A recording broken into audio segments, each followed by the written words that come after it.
aware of your self-talk? Is it helping you or hurting you? If you're curious and you want to know, stay tuned. Hi, my name is Vicki Beal, and I coach women to be empowered through self-love, self-trust, and self-awareness. Welcome. So first, let's talk about how to become aware of your self-talk. Step one is to become aware of the thoughts in your head. Now, most of these thoughts are on repeat from the day before, and about 80% of them are negative. Most of them aren't even your thoughts. They didn't originate with you. They actually came from somebody else, like a parent, sibling, teacher, or a friend. So what you want to become aware of is, or what you want to ask yourself is, are these your thoughts? Like, did you even choose them? These thoughts greatly influence your self-talk, which greatly influences how you live your life. So becoming aware of the thoughts is very important. So I have some exercises that will help you to become aware of your self-talk and making sure that it is helping you and not hurting you. But before I get into that, I'd like to share with you a free resource I have that will go more in depth into what I'm going to share with you. It is my Kick Negative Self-Talk to the Curb guide. If you want to grab it, head on over to the blog at vickibeal.com/4. I'll leave a link where you're watching this video in the show notes section.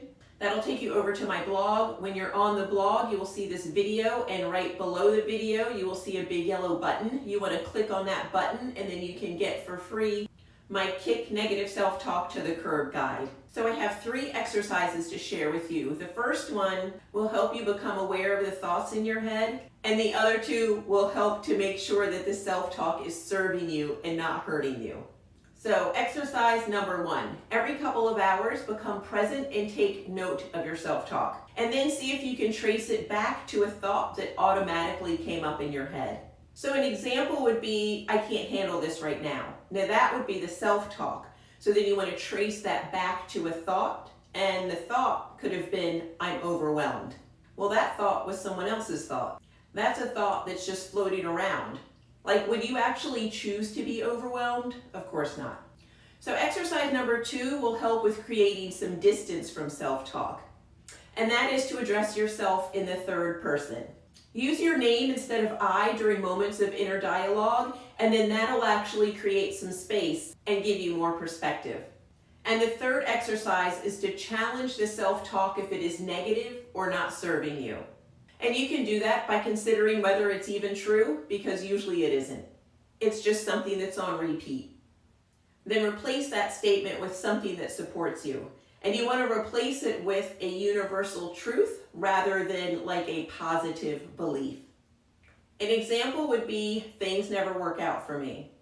And you can change that to, life is serving me in the highest, or I live in a friendly universe, because both of those are universal truths.